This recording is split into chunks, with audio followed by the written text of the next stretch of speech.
New York के एक clinic में 61 साल का एक शख्स एमआरआई रूम में स्कैन करा रही अपनी पत्नी से मिलने के लिए जाता है और बस कुछ ही सेकंड्स में एमआरआई मशीन उसे अपनी तरफ खींच लेती है और आदमी की मौत हो जाती है। इस शख्स ने मेटल की भारी भरकम चेन पहनी हुई थी और यही उसकी मौत की वजह बन गई।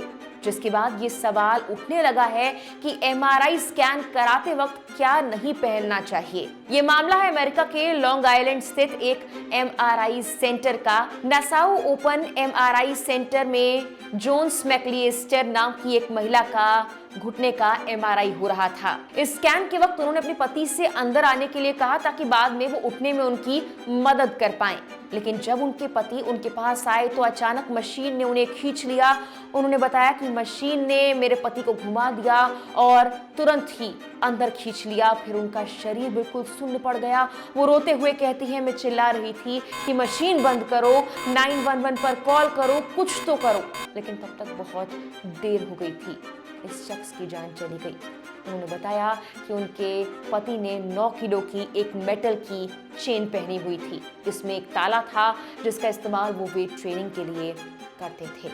लेकिन आखिर एमआरआई मशीन क्या होती है, ये किस लिए इस्तेमाल होती है और क्या वाकई ये इतनी खतरनाक है कि किसी की जान तक ले सकती है? दरअसल एमआरआई का मतलब है मैग्नेटिक रेजोनेंस इमेजिंग स्कैन, जिसमें आमतौर पर 15 से 90 मिनट तक लग सकते हैं।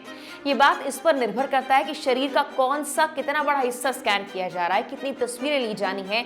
ये रेडिएशन की बजाय मैग्नेटिक फील्ड पर काम करता है, इसीलिए एक्सरे और सीटी स्कैन से काफी अलग होता है। पूरे शरीर में जहां जहां हाइड्रोजन होता है उसके स्पिन यानी घूमने से एक इमेज बनती है। शरीर में 70% पानी होता है, इसीलिए हाइड्रोजन स्पिन के जरिए बने इमेज से शरीर की काफी दिक्कतों का पता लगाया जा सकता है। आमतौर पर एमआरआई स्कैन वाले दिन आप खा पी सकते हैं, दवाएं भी ले सकते हैं। कुछ मामलों में स्कैन से 4 घंटे पहले तक ही खाने के लिए कहा जाता है ताकि 4 घंटों की फास्टिंग रहे। लेकिन शरीर की जांच के लिए बनी ये मशीन कई बार खतरनाक और जानलेवा साबित हो जाती है। यूं तो रूम में दाखिल होने से पहले ये सुनिश्चित किया जाता है कि मरीज के पास कोई धातु की चीज ना हो, लेकिन कई बार अनजाने में गड़बड़ी हो जाती है। अगर शरीर के अंदर कोई स्क्रू, शार्पनेल या कारतूस के हिस्से भी हैं तो खतरनाक साबित हो सकते हैं।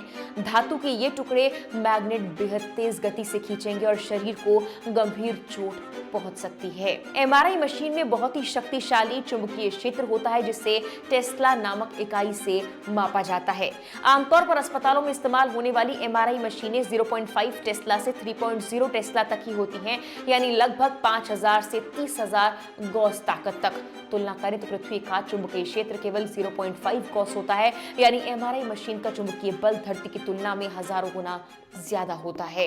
ऐसे में आपको बहुत ध्यान रखना है कि आपको एमआरआई रूम में क्या क्या नहीं पहनना है, जिसकी एक लिस्ट आपको हम बताते हैं। कपड़ों में लगे मेटल बटन या जिप्स, मेटल के hair clip, pins, hair band बिल्कुल नहीं पहनने चाहिए। बेल्ट्स या कपड़े जिनमें मेटल बकल हो, जूते जिनमें स्टील हो या मेटल हो, जेब में रखे सिक्के, चाबी और पेन भी खतरनाक हो सकते हैं। गले की चेन, झुमके, अंगूठी, ब्रेसलेट, घड़ी ये सब नहीं पहनना चाहिए। नकली गहने भी अगर उनमें मेटल है तो तुरंत हटा देने चाहिए। Mobile phone, smart watch, Bluetooth device ये सब भी वहां पर नहीं होना चाहिए जहां पर एमआरआई स्कैन हो रहा हो। मेकअप, कुछ मेकअप में मेटेलिक पिगमेंट्स होते हैं, वो नहीं होना चाहिए। हेयर डाई या हेयर स्प्रे के लिए भी मना किया जाता है। डिओड्रेंट और ब्यूटी क्रीम्स जिनमें मेटल हो सकता है उसके लिए भी मना किया जाता है।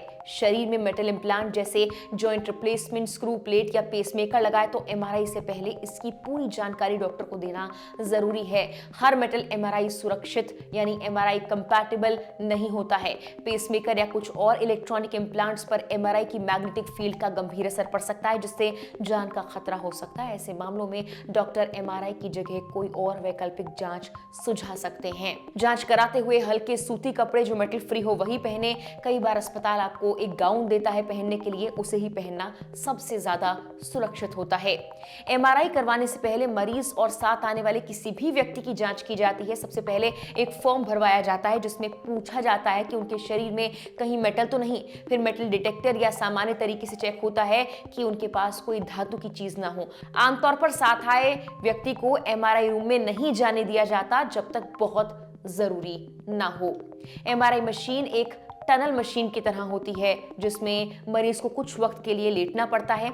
इस दौरान कुछ लोगों को घबराहट, सांस लेने में दिक्कत या क्लोस्ट्रोफोबिया हो सकता है। ऐसे मरीजों को टेस्ट से पहले डॉक्टर को बताना चाहिए। जरूरत पड़े तो हल्की सिडेशन भी दी जा सकती है, या ओपन एमआरआई का विकल्प अपनाया जा सकता है, जिसमें मशीन टनल जैसी नहीं होती है। तो अब आप अगर एमआरआई स्कैन कराने जाते हैं या आपका कोई अपना एमआरआई स्कैन कराने जाता है तो इन बातों का ध्यान जरूर रखें। फिलहाल के लिए इस वीडियो में इतना ही।